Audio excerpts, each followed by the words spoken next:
Graça e paz do Senhor Jesus, povo de Deus. Aqui estou eu mais uma vez, canal Servo de Deus, Lucas Almeida, para compartilhar com você na palavra de Deus aquilo que Ele tem ministrado no meu coração. Amém? Mas antes de começar, quero agradecer você que é inscrito no canal. Você continue aí dando essa força, deixe o seu like, compartilhe para que mais pessoas possam ser alcançadas por esta palavra de uma forma simples. Mas a palavra é viva e eficaz, mais cortante do que uma espada de dois gumes, e ela penetra o mais profundo da alma, do espírito. Então, com certeza, um estudo na palavra de Deus é algo edificante para as nossas vidas. E o desejo do meu coração é que, como esta palavra tem me edificado, eu compartilho aqui para que também possa edificar a vida de alguém e que edifique a sua vida no nome do Senhor Jesus. Você que está chegando agora também no canal, se você gostar do conteúdo que a gente compartilha aqui, que é a palavra de Deus, que você possa aí se inscrever e ativar o sininho para receber as notificações quando eu postar um vídeo novo, amém?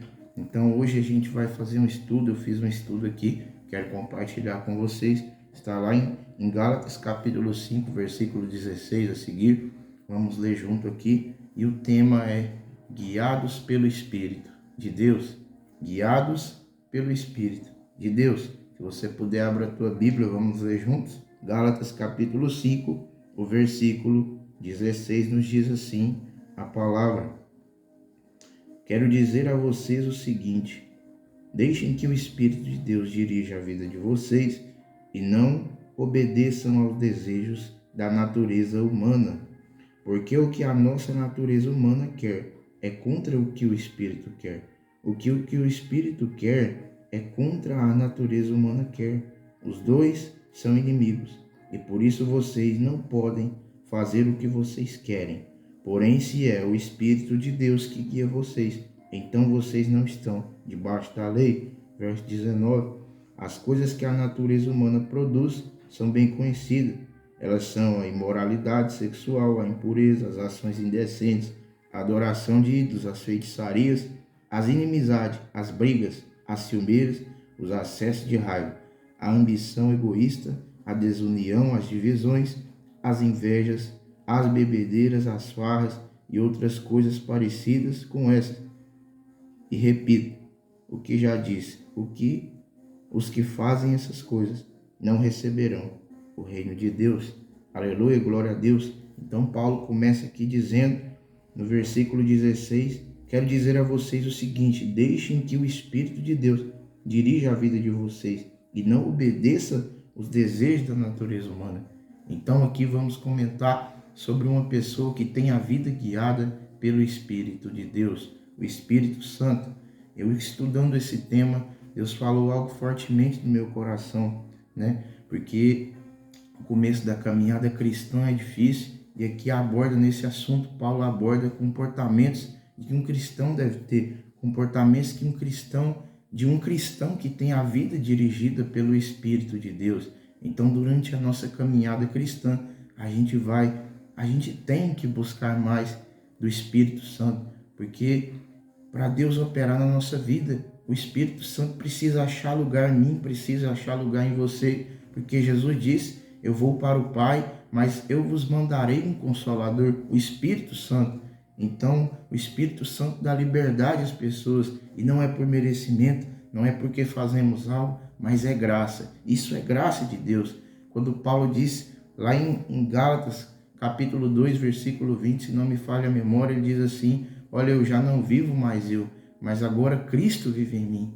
Então, quando ele disse isso, que ele quis nos ensinar, que agora ele não vai viver uma vida segundo a vontade dele, que agora ele não vai viver uma vida que ele gostaria que ele vivesse, mas uma vida da forma que Deus gostaria que ele vivesse. Ele vai começar a fazer as coisas não segundo a vontade dele, a decisão dele, mas segundo a vontade de Deus. Então isso é uma característica de uma pessoa que tem a vida guiada pelo Espírito de Deus, porque aqui primeiro ele vai falar característica de uma pessoa que não tem a vida guiada pelo Espírito de Deus. No verso 19 ele diz assim: as coisas que a natureza humana produz são bem conhecidas. E o que são elas? Elas são a imoralidade sexual, a impureza, as ações indecentes, a adoração a ídolos, as feitiçarias, as inimizades, as brigas, ciumeira, acesso, enfim, as invejas, bebedeiras, enfim, as farras. E ele acrescenta: repita o que já disse, os que fazem essas coisas não receberão o reino de Deus. Então não sou eu que está falando, não é o apóstolo Paulo, ele está falando inspirado pelo Espírito de Deus. E aqui a Bíblia nos diz que pessoas que fazerem isso não receberão o reino de Deus. Então, nesta palavra, que você possa acordar, você que já está no caminho, continue assim, mas se você ainda não tomou a decisão de ter uma vida com Jesus, de ter uma vida cristã, seguindo o que Jesus quer, que é aceitar Ele como único suficiente Salvador, está aqui uma reflexão que diz que as pessoas que vivem em prazeres, que vivem segundo a vontade da carne, não herdarão o reino dos céus. Então, é bom sim ter momentos aqui, o pecado é bom, mas o ruim é as consequências. Então, para ter uma vida com o Espírito Santo, para ter uma vida com Jesus, é necessário abandonar tudo isso, abandonar o que nos fazem pecar, é necessário abandonar os desejos, as vontades da carne, porque ainda que eu e você tomamos a decisão de estar no caminho cristão, ainda moramos na carne, porque Jesus disse aos seus apóstolos, quando ele estava em oração, os apóstolos dormiam, Jesus disse: o espírito é pronto, mas a carne é fraca. Então, mesmo que nós temos a decisão que nós estamos com Jesus, estamos morando na carne e vamos lutar, ter uma luta constante contra a carne. Então, nós precisamos vencer ela. Se nós já deixamos esses atos que Paulo cita aqui, que nós possamos continuar lutando contra esses atos, porque vai ter um momento na nossa vida que a gente vai querer sim ceder à vontade da carne, e talvez ceda, mas Deus é fiel para nos perdoar. E o que vai estar diferenciado de uma pessoa que tem a vida com Cristo e a que não tem, é que a pessoa que tem Jesus, mesmo que ela erre, mesmo que ela peque, ela vai ter uma característica de se arrepender e tentar não cometer aquele erro mais. Ela vai se arrepender, e uma pessoa arrependida, a primeira característica que ela tem é característica de uma pessoa que se arrependeu. Então ela vai fazer algo para se redimir com Deus. Então Deus é fiel para perdoar o verdadeiro arrependimento e perdão. Quando o salmista Davi disse no Salmo 51, se eu fizesse sacrifícios ao Senhor,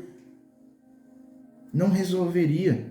Mas o sacrifício verdadeiro para o Senhor são um coração quebrantado, contrito, não desprezará o Deus. Então, a vida de um cristão que tem o Espírito Santo tem um coração quebrantado. A vida de um cristão que tem o Espírito Santo é um coração contrito, que quando erra se arrepende, que quando erra tem o desejo de novamente: Senhor, me perdoa. Davi era o homem segundo o coração de Deus. Ele pecava, mas ele não se afastava de Deus. Ele pecava e se aproximava de Deus, porque era bom para ele se aproximar de Deus. Ele diz no Salmo 73 isso. Então, bom para nós é buscar a presença de Deus. E se você é um cristão e já está com essa mentalidade, que Deus continue abençoando, para que você continue lutando contra a carne. Então aqui Paulo fala de pessoas que têm características de uma vida carnal, de uma vida que vive a vontade da carne. E como eu disse, ainda que eu e você, nós às vezes cedamos a nossa carne, talvez podemos nos irar, talvez podemos maltratar alguém, talvez podemos omitir algo, independentemente, pecado A, pecado B. Deus, ele não ama o pecado, mas ele ama o pecador. Então nós temos a oportunidade, isso é graça, isso é misericórdia. Então, mesmo que nós erramos, que nós possamos ter a decisão de lutar contra a nossa carne. O que Jesus disse para aquela mulher apedrejada: vai e não peques mais, seus pecados estão perdoados. E nós possamos ter características, atitude de quem se arrependeu, para nos redimir com o Senhor, porque Davi nos ensina isso. Por isso ele era o homem segundo o coração de Deus. Então, aqui ele vai concluindo no versículo 22. Agora ele vai começar a falar de uma pessoa que tem o Espírito Santo de Deus, a forma que ela vive. No versículo 22 ele vai dizendo assim: mas o Espírito de Deus produz. Olha o que o Espírito produz: o amor, a alegria, a paz, a paciência, a delicadeza, a bondade, a fidelidade, a humildade, o domínio próprio, e contra essas coisas não existe lei. Verso 24. E as pessoas que pertencem a Cristo Jesus crucificaram a natureza humana delas, junto com todas as paixões e desejos dessa natureza. Verso 25. Que o Espírito de Deus, que nos deu a vida, controle também a nossa vida. Então aqui é interessante, porque ele fala assim no verso 25, que o Espírito que Deus nos deu a vida. Olha a revelação que Deus me deu aqui, eu quero compartilhar com vocês, quando ele diz assim no verso 25, que o Espírito de Deus que nos deu a vida. Eu me lembrei lá de Gênesis, capítulo 7, eu quero ler com você, porque é interessante. Gênesis capítulo 2, versículo 7, quando ele disse assim, que o Espírito de Deus que nos deu a vida, me fez lembrar disso. Gênesis capítulo 2, versículo 7. Então do pó da terra o Senhor formou o ser humano, o Senhor soprou no nariz dele uma respiração de vida, e assim ele se tornou um ser vivo. Então o Espírito que gerou a vida no homem, quando Deus soprou nas narinas, é o mesmo Espírito que controla a nossa vida. Mas ele vai controlar a nossa vida se ele achar lugar. Então que eu e você possamos dar esse lugar para o Espírito Santo, que nós possamos lutar contra a carne e vencê-la. E que ainda que nós erramos, nós continuamos buscando, porque eu tenho aprendido isso. O Espírito Santo não é algo para estar na nossa vida como objeto. O Espírito Santo não é para estar na nossa vida hoje e amanhã não. O Espírito Santo não é alguém que eu tenho desejo, eu vou para a igreja hoje, eu vou me alegrar na presença de Deus, eu vou sentir o Espírito Santo. E aí a hora, aquela emoção, aquele sentimento, e aí quando chegar em casa eu me sentir vazio. Não, o Espírito Santo não é algo para eu estar naquela cadeira num determinado lugar e sentir aquela alegria e amanhã eu não senti nada. O Espírito Santo é alguém que nós temos que dar lugar para ele agir na nossa vida, não somente no culto, não somente, mas aqui na nossa casa, na sociedade, em todos os lugares, que nós possamos dar lugar ao Espírito Santo de Deus. Porque eu me lembrei aqui de Gênesis capítulo 2, versículo 7, quando Deus soprou o Espírito de vida na vida do homem.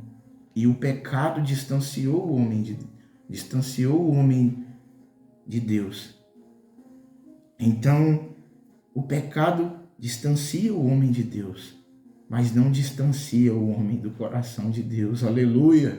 Então, que eu e você possamos aceitar essa graça, aceitar essa misericórdia, que nós possamos ter uma vida guiada pelo Espírito Santo de Deus. Então, quando eu li esse estudo, quando eu li esse versículo 25, que diz assim, que o Espírito de Deus que nos deu a vida, que ele também controla a nossa vida. E eu me lembrei disso, quando Deus dá a vida ao homem. Então, Deus ia falando no meu coração, eu estava de manhã, antes de trabalhar em uma oração, e eu me lembrava desse sopro. E eu comecei a sentir uma alegria, comecei a sentir a presença do Senhor, comecei a sentir o Espírito Santo aqui na minha casa. Então que a nossa casa, que eu e você possamos ser templo do Espírito Santo, que a nossa casa possa ser casa de oração, casa de adoração, que nós possamos ter o Espírito Santo, para que as pessoas não vejam em mim o Lucas, não vejam em você, mas vejam o servo do Senhor, vejam alguém que pratica a palavra de Deus, que vive, e uma pessoa que tem argumentos diferentes, que tem argumentos segundo o Espírito Santo de Deus. Então Deus falava comigo e Deus falava assim, eu soprei 2 vezes na vida do homem. E eu disse assim para o Senhor em oração, e qual foi o outro sopro? Eu vou te provar na Bíblia o outro sopro, está lá em Atos 2, aleluia. Então repita assim, Deus sopra 2 vezes na vida do homem. Aleluia. O primeiro foi o sopro da vida, o sopro do Espírito da vida. E o segundo sopro foi lá em Atos 2, quando diz assim, quando chegou o dia de Pentecostes, todos os seguidores de Jesus estavam reunidos no mesmo lugar. De repente veio do céu um barulho que parecia de um vento soprando muito forte. Esse barulho encheu toda a casa onde estavam sentados. Então todos viram as coisas parecida como chamas que se espalharam como as línguas de fogo, e cada pessoa foi tocada por uma dessas línguas. Todos ficaram cheios do Espírito Santo e começaram a falar em outras línguas de acordo com o poder que o Espírito Santo dava a cada pessoa. Aleluia, louvado seja Deus. Então Deus sopra o Espírito de vida, e agora o Espírito Santo habita em mim, habita em você, porque Jesus disse que mandaria o Consolador. Ele disse assim: eu vou para o Pai, mas eu mandarei o Consolador. Então o mesmo Espírito de vida é o Espírito que habita em mim, é o Espírito que habita em você, se nós demos lugar para Ele agir na nossa vida, e que nós não vivamos uma vida segundo a nossa vontade, mas que nós vivamos uma vida segundo a vontade de Deus, porque assim o Espírito Santo vai achar lugar para agir na nossa vida. Aleluia! Naquele momento, em Gênesis capítulo 2, versículo 7, o Espírito gerou vida no homem. O Espírito representa vida também. Então, nós temos uma vida verdadeira se o Espírito Santo achar lugar em nós, para que nós vivamos uma vida não segundo a nossa vontade, mas uma vida guiada pelo Espírito de Deus. Esse é o tema do vídeo e esta é a palavra. Não é muito longa, mas eu creio que vai edificar vidas. E se você já está com a vida guiada pelo Espírito Santo, que você continue buscando, continue se aprofundando, continue desejando, e que essa chama não venha se apagar, que essa chama não dure só um culto, não dure só um dia, não dure só um momento, mas que seja para a eternidade, amém? E você que ainda não tomou essa decisão, busque experimentar algo novo, busque se aproximar de Jesus, porque a palavra diz que não é por força, não é por violência. O Senhor bate na porta do seu coração e é o Espírito quem vai te convencer do pecado, que vai te convencer da injustiça. Então, que Deus possa abençoar a tua vida. Então, esta foi a palavra de hoje, que ela possa edificar as nossas vidas, no nome do Senhor Jesus. Vamos fazer uma oração para encerrar? Aleluias. Feche os seus olhos, se tiver ao seu alcance. Ó Deus, soberano Pai, obrigado, meu Pai, por esta graça. Ó Senhor, obrigado por esta oportunidade que o Senhor me concede mais uma vez. Ó Deus, de compartilhar, meu Pai, a Tua palavra. Ó Senhor, eu tenho tido prazer, eu tenho tido alegria, eu tenho tido, meu Pai, satisfação em abrir mão desse momento para estar aqui, Senhor, porque esta palavra tem edificado a minha vida, tem me ajudado e também tem edificado pessoas. E Senhor, eu sei que isso é graça, isso é misericórdia. Eu te peço, Pai, que continue, Pai, me ajudando, continue abençoando, meu Deus, esta pessoa que viu este vídeo. Ó meu Pai, que cada vez mais o Espírito Santo de Deus, o Espírito do Senhor possa achar, meu Pai, lugar na vida dela. Que o Espírito Santo do Senhor possa achar lugar na vida dela, Pai. Que ela tenha decisão de buscar o Senhor, de estar na Tua presença, de sentir prazer, alegria em estar, Senhor, vivendo a vontade do Senhor, de estar vivendo uma vida que não é guiada pelas nossas vontades, mas pela vontade do Senhor. Ó meu Deus, cada dia nos dá a certeza, meu Pai, que nós precisamos se aproximar do Senhor. Ó Deus, perdoa os nossos erros, as nossas falhas, e que em meio a tudo isso, meu Pai, nós possamos ter a decisão de buscar a Tua presença, porque o que diferencia, meu Deus, alguém que não é cristão de quem é cristão, é que quem é cristão vai tentar conseguir, que vai tentar, meu Pai, buscar viver a Tua vontade, e que nós possamos ser essas pessoas, que nós possamos ser verdadeiros cristãos, que têm a vida dirigida pelo Espírito Santo de Deus, como diz o tema, meu Pai, desta palavra. Ó Senhor, o Senhor conhece o nosso coração e nós estamos aqui para aprender mais do Senhor. Então que o Senhor venha, meu Pai, continuar nos ajudando, nos abençoando, nos perdoando e derramando, meu Pai, sobre a minha vida, sobre a vida desta pessoa, sobre a família dela, sobre a casa dela, o desejo de estar, meu Pai, na Tua presença, e que cada vez nós possamos enxergar que o Espírito Santo não é um objeto, que o Espírito Santo não é algo, que o Espírito Santo não é alguém para eu conhecer hoje e amanhã desconhecer, que ele não é alguém para eu sentir emoções e amanhã estar longe dele, não, mas ele é alguém para caminhar conosco é o auxiliador, que intercede por nós com gemidos inexprimíveis. É alguém que vai nos interceder, que vai nos direcionar, que vai nos ajudar a fazer a tua obra, a fazer a tua vontade, ó Senhor, e que isso possa acontecer e que o Senhor possa cada vez mais nos ajudar nesta caminhada cristã, para que nós tenhamos uma vida guiada pelo Espírito de Deus. Amém? Então esta foi a palavra, que ela possa edificar a tua vida. Que Deus abençoe a sua vida, no nome do Senhor Jesus.